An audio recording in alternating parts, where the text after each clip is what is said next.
Hey guys, this is Jessica Ewing and I'm the CEO of Literati. Welcome to today's event.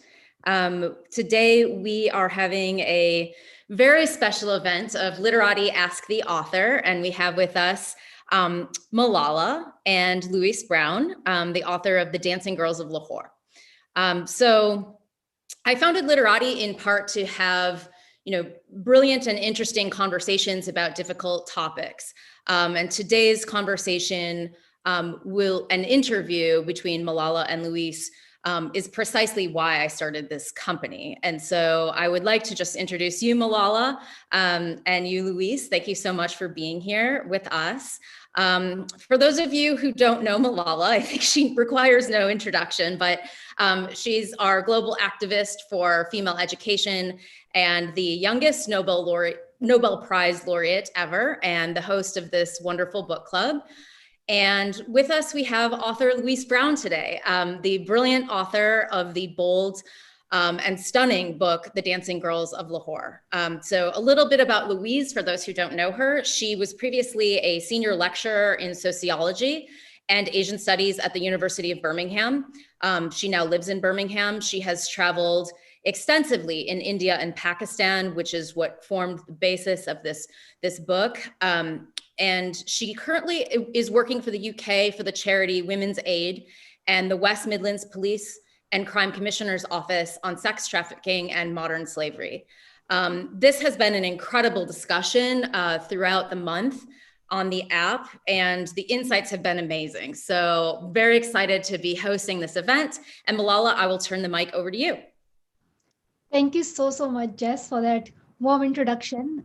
Thank you everyone for joining today.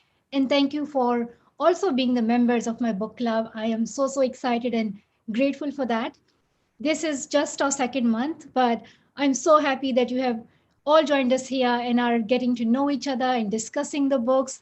So I think a good thing would be that you keep giving us feedback and in the app so we can just get to know you more. I'm so excited to get a chance to talk with Louise and answer all of your questions today. I hope I can manage going through all of the questions that you have sent us beforehand and will be sending us now.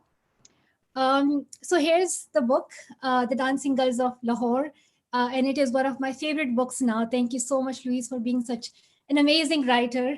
When I first started reading The Dancing Girls of Lahore, I felt like I was seeing the lives of the dancing girls more closely than I had ever seen, even though, I am from Pakistan and I have been the closest to Lahore. But I felt like I did not know their lives this close. This was indeed a very sensitive topic. And Louise, you have attempted to give a very non-judgmental, very intrusive view and narrative about how complex the lives of girls and women and transgender people are in the streets of Hiramandi. So thank you so much, Louise, for being such an incredible writer and thinker. And thank you so much for being here today. And also, a cool point is that we both are in the same cities in Birmingham. So that's just, I thought I should mention that. So now let's get to the questions. Louise, thank you so much for your time. And I'm sure you have heard this question many times. People often ask you, why would you put your life and yourself in danger and leave your kids behind? How do you feel when you hear that question? It's a really interesting question. I've been asked it many times. I do think that when I started the work in Hiramandi, I actually didn't feel that doing that work was actually putting my life in danger. I didn't feel that walking around the streets, talking to the women in the area was really a great threat to me personally. Sometimes there were problems, but most of the time people were very welcoming, very friendly. It wasn't a hostile place for me. Having said that, leaving my children behind, my mum was looking after them while I was away. That was hard, and I did feel often torn between, what should I do? Should I do this work that I thought was important and would be a record of the life in Hiramandi and something that needed to be told, and yet at the same time, you know, my family needed looking after, my children needed taking care of. I was incredibly lucky that I had a wonderful family. My mom and my father, they would look after my children when I was away. So I was very privileged to be able to do this work, to be frank. And did moments like, you were often, or maybe once or twice, called by people, on the streets telling you to get out of Pakistan, or I think once there were stones thrown upon you.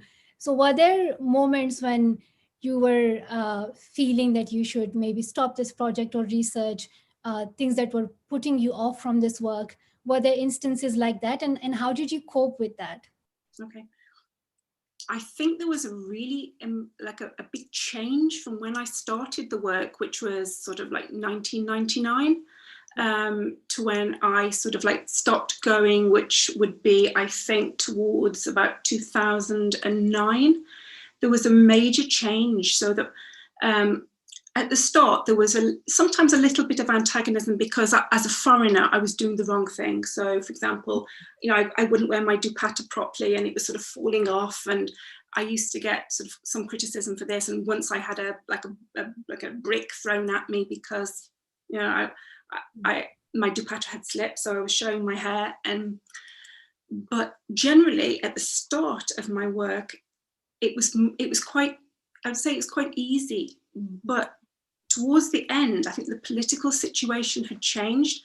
And whereas at the start, me being a Westerner, identifiably a foreigner, was a protection, towards the end of that period, it became a problem. So I was identified as somebody who, for a minority of people, they didn't want me to be there. And so there were threats, yes, towards the end of the period where I was going there, and some were very serious. So it was difficult for me then to return. Yeah. So we'll get more into the questions about the book and how you met these women. So A Rose by Another Name has asked, how did you first meet the women in the book, and what made you want to observe and get to know them? And Okay. at Teacher Dogi, I'll just add one more question to it because they're very similar. And the second question is that, what was the reaction of the women in the book upon first meeting you? Did they have to get used to you and wait to allow you in before they really began to open up? Okay. So what I did when I first went into Hiramandi, I rented a room in the house that belonged to an artist in the area, Iqbal Hussain. And I had a beautiful room with beautiful windows that overlooked a courtyard. And so sometimes I would watch from my window, and often I would go up to the top of the house, which is a kind of, he's both an artist and he also runs a restaurant. So he has this open topped restaurant on the roof of the building. And I used to watch from there into the courtyard, and I could see a family that lived in the building opposite. And I would see what was happening there, and some of the daughters would come to the window. They would be doing their sort of things, doing their hair. The mum would come to the window. Sometimes she would look at me and she would wave. And it was that kind of interaction that meant that when I went down into the courtyard, sometimes she would call me up. Yeah. This would often happen with the women, not just the family that I'm talking about here, Maha and her family, but other women as well. They would call me up. They'd see me walking around and they'd think, who is this strange woman? And, it was very easy for me to make contact with people. They would often invite me up. I think for most people who were involved in selling sexual services, we have an idea that it's a kind of like a very kind of, not an exciting life, but one that's very busy. But for most women in this trade, it's actually very boring. They're sitting around waiting for long periods of time for clients to arrive. And so I think that having this kind of like strange foreign woman walking around the streets where they would look out of their windows and they would see me, this is something a little bit kind of like just interesting. It broke some of the monotony of the day. So they would invite me in, and I would just sort of sit there. They were so hospitable. They would give me drinks and snacks. And, you know, in answer to the question, was it, you know, how long did it take for them to sort of open up? They were very sort of like open right from the start. They were very, that kind of like hospitality. They would tell them about their lives, what was happening. Obviously, the more intimate details takes a long time, and but you know, the kind of like the everyday kind of things that happened really quickly, and without me even trying. You know, I think that in some ways, just having me in the corner of the room, sitting there, sort of like, you know, the kind of the idea of the idiot abroad, not quite knowing what to do.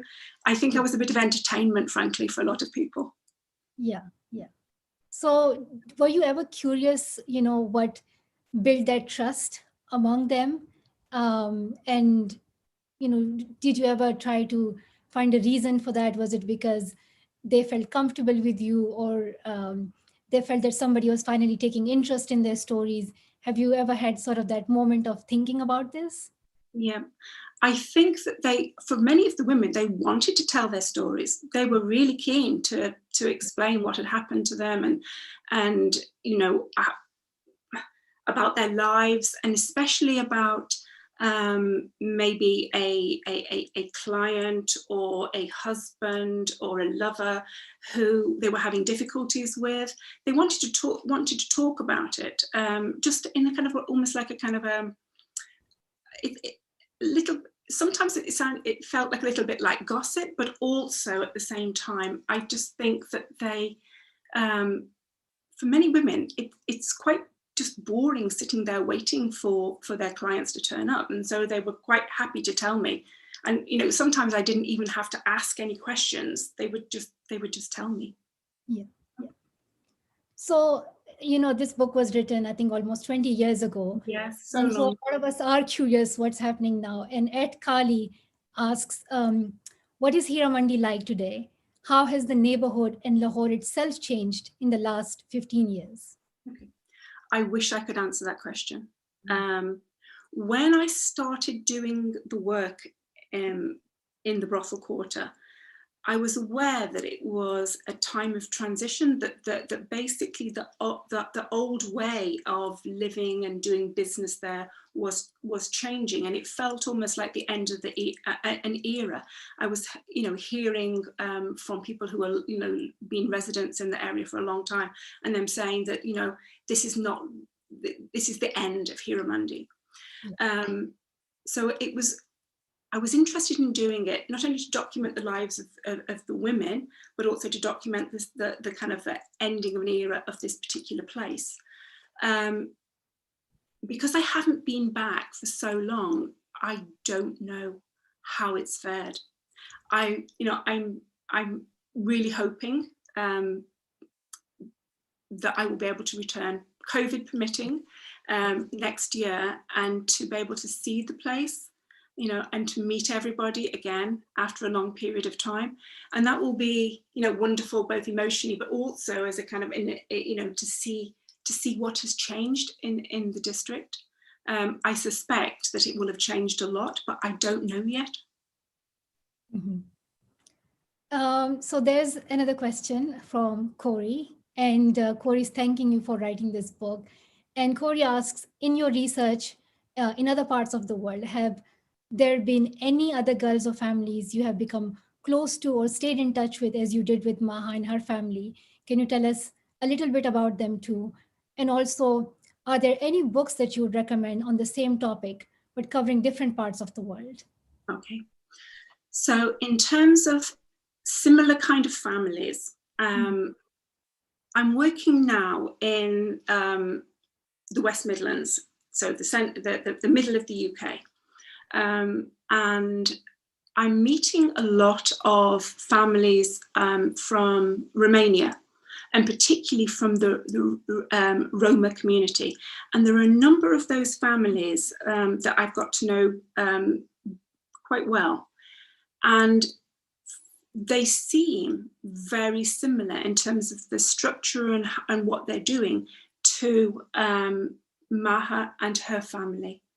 And I'm becoming, you know, I can see the parallels between their lives, the way that they are involved in being courtesans and entertainers, in the same way that Maha and her family are too.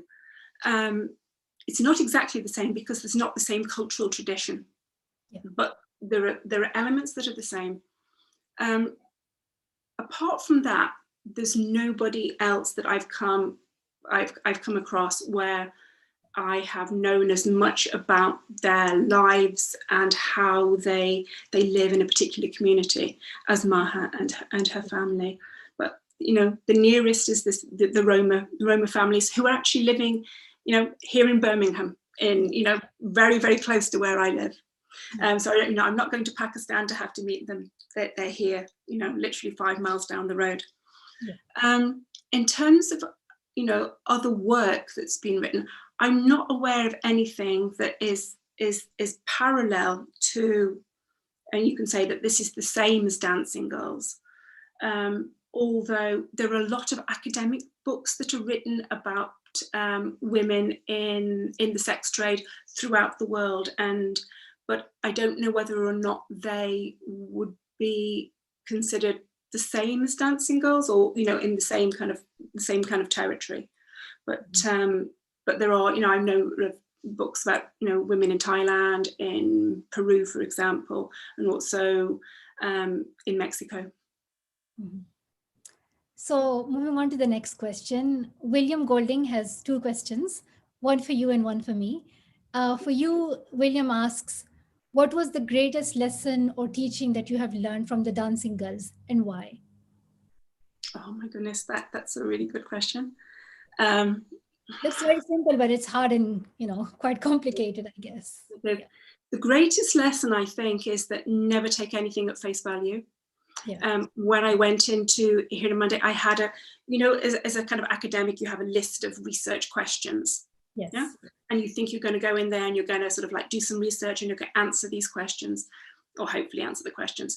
What I found, though, is that when I went there and spent any length of time, the questions that then came into my mind, or basically the answers that came, had nothing to do with those initial questions. So, you know, it was a kind of incredible culture shock for me. It was a real, you know, a real eye opener. And, you know, I just think that I had these assumptions that I went in with that basically were completely overturned by the practice of seeing other people live in a completely different community and different culture than my own. And so that, you know, that was the most important thing. We have ideas about, you know, what are the right questions to ask. Actually, those questions in a different cultural context are the wrong questions. So that's what I would say. Yeah, that's the biggest lesson for me. That's, you know, very inspiring. And then the question for me is, have you done any activism similar to what you have done regarding girls' access to education, but for Dancing Girls, or even just the red light districts in Pakistan? So I think for me, the activism has been focused on girls' education globally, and we have focused on you know, girls who are the most marginalized and the most deprived, and we have not been doing work, you know, specifically focusing on Dancing Girls, but our target has been girls who are, you know, forced into domestic child labor or early child marriages, and girls who are, you know, the most vulnerable. But so Malala Fund has done projects like that, and I think it was one of our first projects to start with girls who were doing domestic work for families and were not going to school. But you know, with just reading this book and thinking about like Maha's daughters, you realize that how many girls, you know, it's like having access to school and opportunities, it just becomes so unrealistic and just, you know, such a dream that they do not even think about it for a moment, because they know that this will never be a place for them. But I hope we can reach out to those girls as well. So I'll move on to the next question.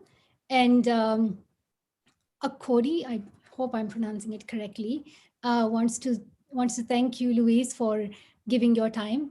And the question is, how often did you write entries in your journal? Did you carry it with you to write notes in, or did you set aside time to make entries? How did you balance being present in the community but also writing about it?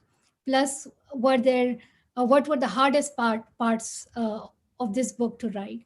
So basically more about like the process of writing, because you have captured each and every moment, and it's just very difficult, for us to imagine how we capture that moment, how we stay present in that community, and but at the same time note down everything. So how was the process for you? Okay, it's a good question. I struggled with this quite often. I would aim to write in my journal every day, and I would take lots and lots and lots of notes. So I would never go out with my journal. I would go into the community, I would talk with people, I would watch from my window, I would go and walk around the gardens that were close by, and then I would return to my room, and then I would write. And I would write as many of the things I could remember. When I was staying with Maha and the family, I would do exactly the same thing. I would just basically not be writing when other people were around, because I needed to be able to concentrate on what was happening rather than just sort of like noting things down. And I would do it as soon as possible after the events that I was describing. The problem was that the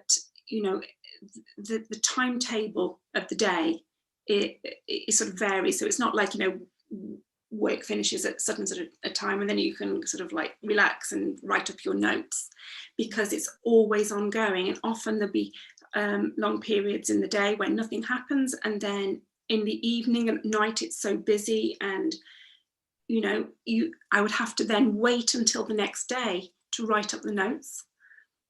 Like also, for example, where if we travelled, and some of the material, I went back to Hiramandi a number of times after I finished the book, and I travelled, for example, with Maha and her family to places like Rawalpindi and Islamabad, which is not in the book. And some of those, like the journeys, because we went in a car, and some of the things that happened there, I would have to wait a day or even 2 days to write about them. And so that I would then fill up my journal. Of course, memory in those cases, is not always reliable, but I would just try my best to be able to really like think of all the important things that I could write down. It's tricky though, because obviously memory plays tricks, and many things I might have missed. I'm sure I did. Yeah. The other question was about, so what was the last question that you answered? Because I think there were 3 questions in there. Yeah, just I think balancing your time, but I think you answered that. But like, what were the hardest part of this book to write? Oh my goodness. I think the hardest thing was, when things, bad things are happening and they shouldn't happen. Yeah. But I felt powerless to make any, to intervene in a positive way. So, for example, when one of my daughters was sent to Dubai, and to have her virginity sold, this is she's the same age as one of like my daughters at the time, and the thought of sending off your daughter to have her virginity sold to a sheikh, appalling. But on the other hand, what do I do to intervene in that situation? How can I safeguard that child without actually creating more harm in the long run? And this is a tension that I still don't know. I don't know the right thing to do in these circumstances. If it was in the UK, there were very clear paths that we could go down to safeguard a child in these circumstances. In Pakistan, I don't know, because also I would be intervening in a culture which, what right do I have to intervene in that culture? For example, the culture of the dancing girls, where this is actually considered to be a very good thing for a teenage girl within the context of Hiramandi. And also where maybe in Pakistan, there are not the safeguarding routes that we would have in the UK. Yeah. So that was the hardest thing. So I can see things that are happening that I think are really wrong, but what should my role be in that? And I say, I don't even know the answer now. And that's 20 years on. I don't know. It's a hard one.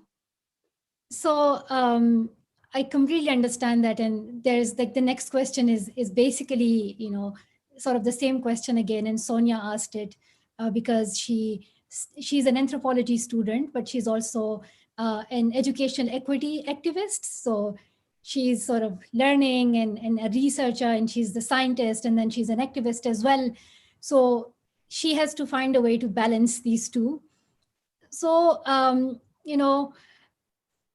like, I know you mentioned that it is difficult, but how do you often cope with it? Like, what do you tell yourself to sort of tell that activist inside you that you are here for research purposes only, you're here to tell the story, and it's there are moments where you cannot intervene. And even when I was reading the book, there were moments when you feel like part of the author. Like, I was like, I could imagine myself in your presence. And especially on that page when Maha is beating her children, Ariba, I think, and you want to sort of intervene and stop it, but maybe like it's been a year or so and you have just gotten used to the culture and sort of the customs there, that you feel that there's not much I can do. This is how these families work, or this is their life, and I'm here just to capture this moment and narrate it. So what is sort of your philosophy for this? What do you tell yourself? Going back to my previous answer, I don't think I have a good answer, and it's something I feel uncomfortable with even now. And I think whatever I had done, it wouldn't have been the right thing, because, for example, intervening with Maha's daughter going to Dubai would have been negative for the family, negative for the girl herself, in one level. And who am I to say that that what they're doing is wrong, because I'm using standards that are from another culture. On the other hand,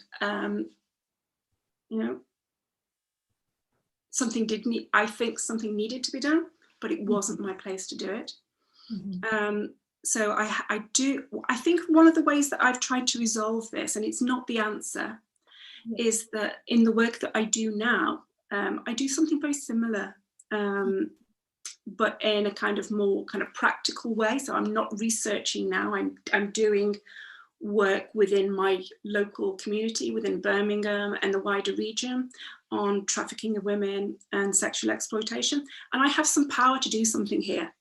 So, I visit brothels, I help to safeguard young women who are in a similar situation to Maha's daughter. Here I can do something about it, and I can, ensure that these girls are properly safeguarded. In Pakistan, I can't do that. So it's not an answer to the question. So I can be active, but I can be active in my own community rather than trying to intervene in a place where I don't actually really know what to do. The only thing I can do is to document, and it's for others, I think, to then take action. Did you ever consider like reaching out to the social activists, to the local government officials in relation to some of these issues, or that would have just caused too many problems for your work, and which was basically sort of, writing this book? And so were there sort of more risks to that? Yeah, I did try to speak to some government officials, And I remember there was one quite a senior official who told me that there was no problem of prostitution in Pakistan. So it wasn't even an issue that needed to be dealt with. I contacted some NGOs who were really helpful, but they were overwhelmed, quite frankly, with other kind of like broader issues. So, and this is true anywhere in the world, the rights of women who sell sexual services are very low on the list of priorities of most kind of activists generally. So that, and that applies to the UK as well. So the NGOs, although they were very helpful, they were so busy doing other things that, they hadn't sort of like done a lot of work on Hiramandi. So one thing which I came across was that how your opinion changed about scarf or dupatta from being like a symbol of oppression to now being your fond friend. So how did that occur? And did you sort of also realize what women in like Pakistan or, anywhere who wear headscarf, like how it becomes part of their culture and part of their identity? So did you sort of your opinions change regarding that as well?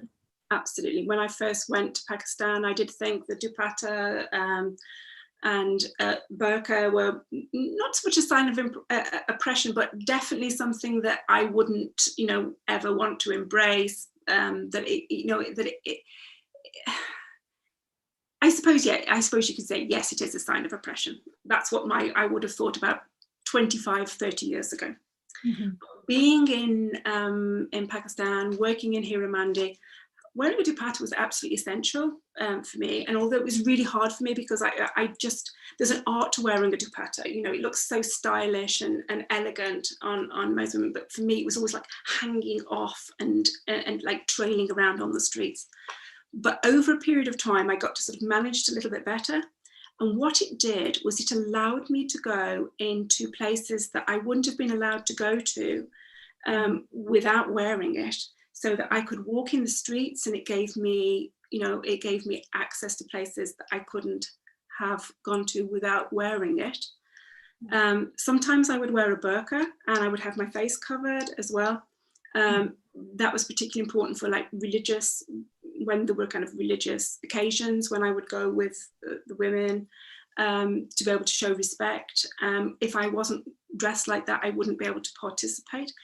The women themselves, the very fact that I was walking around in the streets, they thought it was a really bad thing, because they thought that this was what basically poor women did. That they said to me, Louise, why do you walk around in the streets the way that you do?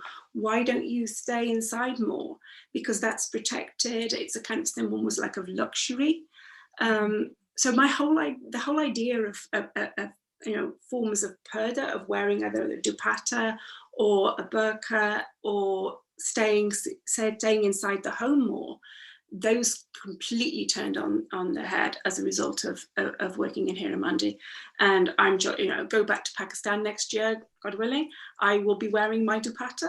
Not well, but I will be wearing it, because it in that context, it is not a symbol of oppression. It is something that allows women to do things that they need to do in the public space. Yeah.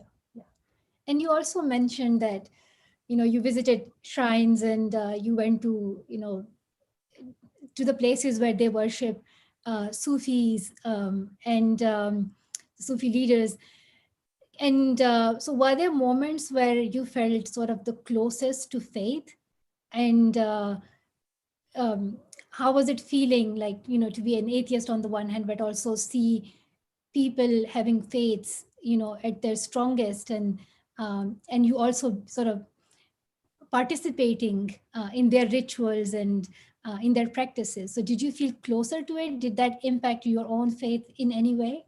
Absolutely. And at times I feel very jealous, and I wish I could have that feeling too. I can see both the kind of the spiritual connection that people have with God, but also the connection with each other. So I can see how religion is important socially, but also as an individual relating to something more than themselves, more than society. And I'm rather envious.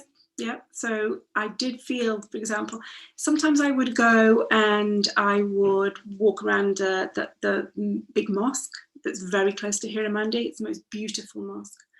And I would just go and sit at the sort of like the side of the mosque, and it's a place of incredible tranquility and spirituality, which, you know, even as an atheist, I can actually relate to. I can feel that spirituality there, even though I'm not part of that faith.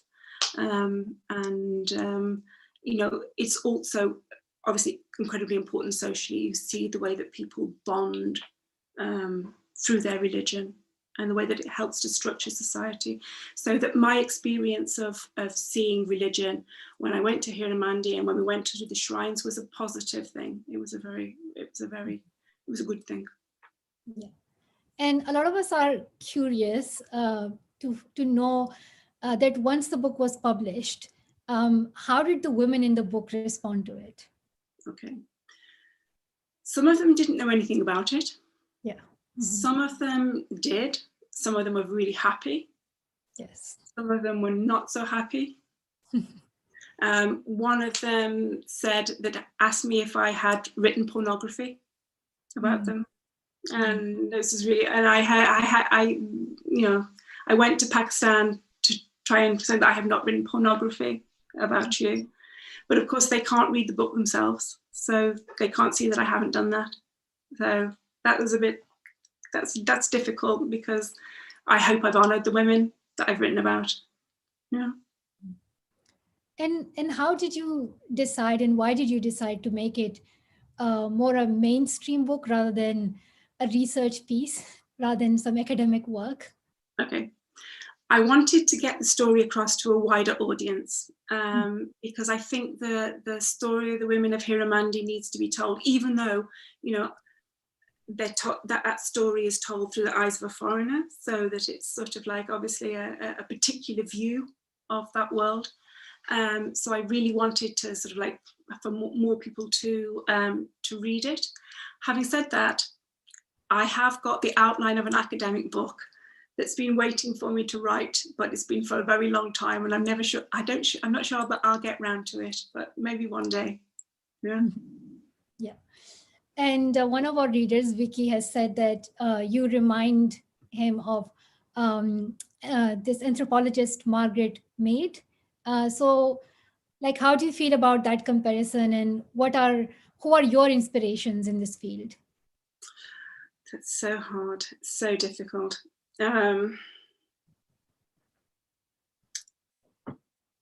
That's the hardest question. I'm very honoured to be put in the same sort of like category, if I can say, as Margaret Mead, because obviously she's a very eminent anthropologist. I wouldn't have put myself there myself, you know. But my inspiration.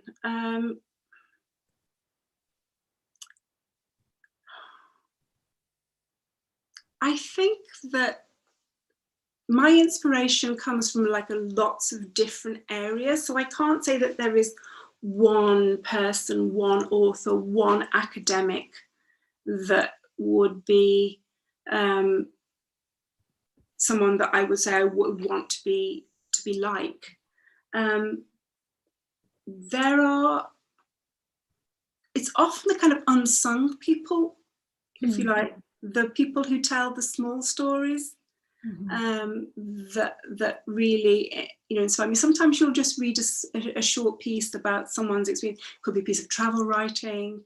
It could be, you know, an academic article that maybe has not been, you know, picked up as a kind of great piece of work, but it captures a feeling and a place and a people, and tries to explain it at the same time. And it's those kind of works that I always find the most interesting. And there's this one question, and I'm sure this is in the minds of many, and that is that there's just so much stigma surrounding the industry, especially of the dancing girls. What role do you think that storytelling might play in humanizing the lives and the struggles of the women and girls who are involved in it? Okay, it's a great question. I think that it's so important because there is this idea, and it's cross cultures. It's not just talking about Pakistan here, but it's about the whole of the world. That the women who sell sex or are sold for sex are some kind of like different kind of woman. That they have, that there's something qualitatively different about them from everybody, every kind of like mainstream respectable woman. But what I really want to try and get across in Dancing Girls and all the kind of work that I've done subsequently, is that the women who are sexually exploited or who are selling sex are just like any other woman. They have the same kind of like same kind of dreams, same ambitions in life. They're no different. They're no different from me. They're no different from you. Circumstances may have forced them into this kind of work, or in some cases they have chosen it for their own reason. We do not know their personal circumstances and why they've gone down this road. But for many of them, they don't have a choice. Sometimes, like the women in Humanizing, they're born into it. Like lots of the Romanian Roma women that I work with now, they are also born into it. And there are lots of women, British women that I work with, who don't have a choice because basically they don't have enough money to be able to survive for themselves and their children, so that they are compelled to be sex workers. But they're no different than we are. And so it's that kind of divide between. And we see it in Western culture, the Madonna whore divide. It's a false one. We're all the same. We want the same things. What we want. We want sort of relationships that are good, that are meaningful. We want loving relationships. We want connections that matter. And we want to have a decent life where we can feed our children and clothe them and give them opportunities. Exactly the same. Women who are mainstream, the kind of respectable women, and the women who like women in Hiramandi. We're all the same. So that's, I think it's important to tell the stories, because it's only through telling stories that you can see that this, why someone who like Maha and her family, why they end up doing what they do. And I'm sure you're frustrated, but I'll ask it anyway, that did you face these moments of frustrations looking at, the men in those, in these stories, especially those who are involved in sort of sex trafficking and in running these businesses, and that how many of these women and girls were vulnerable and they were under their control? How did you sort of cope with that? It's really difficult because it's almost like if you work in this area for a long time, it's easy to demonize men. Demonize men as both the kind of the traffickers, the organizers of this trade, and also the clients who buy the women. But I mean, there are a number of things here. The majority of the kind of the traffickers, the pimps throughout the world, they are men at that higher level. Unfortunately, some of them are also women. We need to acknowledge that. Although they tend to form that kind of like, almost like in terms, if you think about it in terms of an industry, that kind of like middle management level. So it's not just men who were involved in organizing this. In terms of men who were clients, I think that, and I'm talking here about experience in the UK as well. Many of the men do not understand how women have got why they are selling sex. And they have some idea that, you know, these women are actually really like this, you know, this is a kind of easy way for them to make money, and you know, they don't want to get a proper job. So they don't understand the actual structure of the trade and what forces women into it. So many of the clients actually think that the women enjoy it. I can tell you they don't. They're just incredibly good actresses. So I say, you know, it's easy to demonize men, but I know that, you know, at the same time, you know, there are many men who would never, you know, be a client of sex workers, would never exploit women sexually. I have a son, so I have an, you know, I have an interest in saying that, you know, not all men are like this. But having said that, you know, I see it every day in my work, whether it was, you know, back then in Humanizing or today in Birmingham, in the UK. You know, there are a large number of men who do, you know, very bad things, both in the management of the trade and also as customers. So, you know, I think they need to be, the people who are in the management of it need to be, you know, prosecuted. And the men who are the clients, they just need an education. They really need a serious education. Yeah. Does that answer your question? Yeah, I think, you know, it's not an easy question. And it has a long sort of history, and it's sort of tangled in the complex system, you know, of the world that we are living in. And there's sort of no sort of one answer to this. And again, like when we talk about the dancing girls, they're born into that world. And it's sort of, you are trapped in it, and then you try to find the best life you can in that world.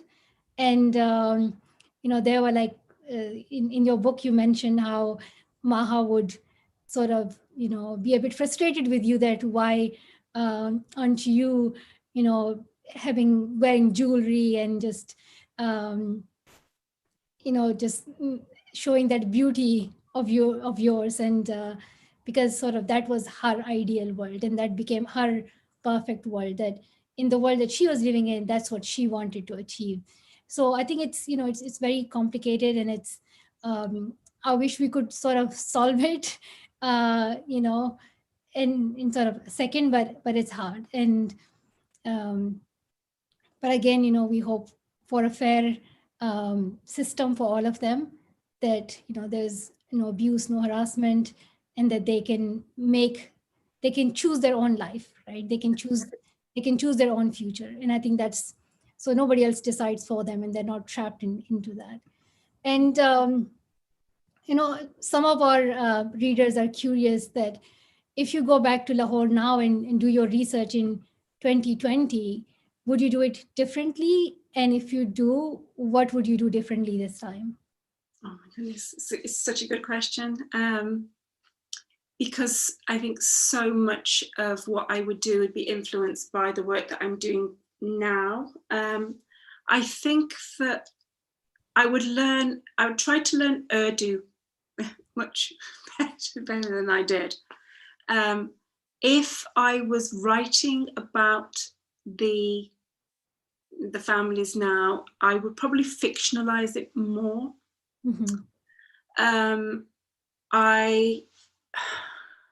It's really hard to say what I would do differently, because obviously we write in a certain time, and it's limited by how much we know at that time. And 20 years on, I think I know a lot more, but, you know, considering how much my ideas have changed over that period of time, I know that I will not have all the right answers now. You know, it's a really tricky one, because I think that the world has also changed a lot since I wrote the book. So it's not only that I've changed and my ideas have changed and all those kind of assumptions that I went into, doing that research of change, the world has changed massively. Yeah.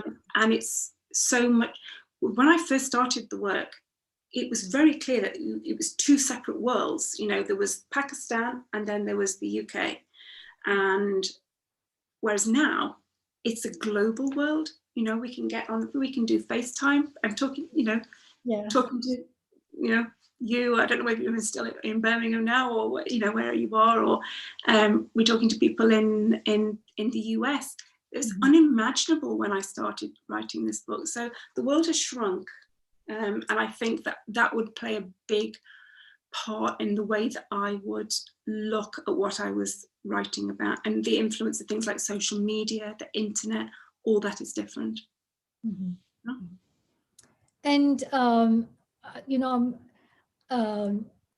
not sure if a lot of the readers realize this or not, but you did not have a translator with you when you were meeting these women and girls. So did you take the Urdu lessons before you went to Pakistan, or did you just start picking up Urdu words and started learning, once you started spending your time there? Okay, so I had some Urdu lessons back here in the UK. And I also had a tutor who would come to Hiramandi every day to teach me. And I am a hopeless student of languages, but I really tried. And I've forgotten most of my Urdu, but sometimes I can still use it, because I still work with women from Pakistan who come to the UK, who are basically, some of them actually come from Hiramandi. And so I try out my Urdu with them. It's really it's very, very rusty. But I had a very long suffering tutor in Lahore. And I'm sure I was probably the worst student they've ever had. Well, were you worried of just missing some of the conversations that they were having in Urdu, because you were still learning Urdu and still developing that understanding. So did you ever feel like, you wish you had a translator right there with you, so, you could tell exactly what they were saying, or, you preferred the way that, you chose to go with? Okay. So many of the women would also speak some English as well. So sometimes I was speaking a bit of Urdu and a bit of English and sort of fitting it together. Also, the women were so good with me. They would say the same thing over and over again so that I would eventually get it, and they would say it very slowly, and they helped me to learn. And so if I said, if there's a word I don't understand, they would explain it. And often it was great hilarity because of my mistakes that I was always making. So sort of it was picking it up as I went along with the help of the women who were there. I think using an interpreter, and I have to do that in the job that I'm in at the moment, is because we deal with women who are coming from all over the world, so they speak lots of different languages. It can be problematic because sometimes an interpreter puts their own spin on things. And you can't always rely, unless you get someone who's totally trusted. And I work with a few interpreters that I think are excellent, but unless you actually know them well, I've worked with them for a long time, it can be difficult because the translation isn't either accurate or there's a bias in it. Yeah. So that's. And so, in the section sort of Meet Louise Brown, about the author, you mentioned that I cringe at some of the things I used to do in Hiramandi. And I was just curious, what were the things that you used to do, or, do you sort of, what are the moments that you feel weird about right now, or you feel like, how was I doing that? Sometimes I would go into a room and sit in the wrong chair I would sit in the chair that belonged to an important person. And I had no idea that I was sitting in the important person's chair. And that was it. You know, everyone would like fall back and because I'd done something that was socially like totally inept. Things like that. Or in a you know, a room maybe that I would be not sitting correctly, not very demurely, the dupatta would have been falling off. I would maybe just my body language would be too open, or I would be looking around too much, you know, clearly looking like a sort of like the foreigner who didn't know how to behave. Things like that. It's, you know, it's just, and I'm quite sure, I'm just like, there were many times that I would be doing things that I'm not even aware, even now, that were wrong, but I was doing it. Because sometimes like Maha would say, Louise, you know, sort of like try to get me under control, because I'd be saying we're doing the wrong thing. But, you know, that's just my cultural sort of like ignorance. Wasn't done intentionally, but it's just, you make mistakes, you know? So just one last question, because we are reaching to our time limit. And because it's a book club, Literati, and our readers would want to know that what are some of your favorite books and what are you reading now that you would recommend to our book club? Oh my goodness. What am I reading now? Do you know, at the moment, I'm sad to say, because I'm so busy with the job that I'm doing, and it's sort of almost kind of, it's not exactly 24 hours, but it feels like it. Yeah.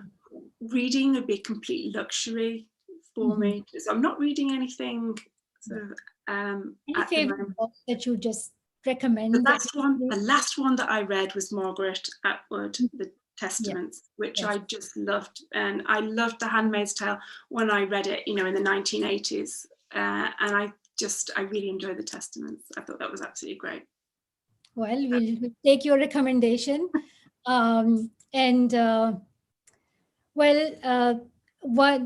been a question for me as well, that how did I become aware of the Pakistani culture that is covered in this book? And Louise has mentioned this as well at the end of, sort of in the last bits of her book. She has recommended some movies and some, through which you can learn about the Dancing Girls culture. And it has a long history. It goes back to especially the Mughal Empire, pre-partition India. And so for me, it was like the movies like Mughal Azam and others that introduced me to the culture of the Dancing Girls. And but in this book, I saw it in a completely different way, and I feel like I know Maha very closely. And so thank you so much, Louise, for being such an incredible writer and storyteller. And I wish you good luck in everything that you do next. And now we have come to the end of this chat for today. And I hope I can see you again, and we can meet other authors as well from the books that we will be reading next. And thank you so much for watching this program and this talk. It was very nice having this conversation. Thank you so much. And thank you, Louise, once again. Thank you. It's an absolute pleasure. Thank you. Thank you.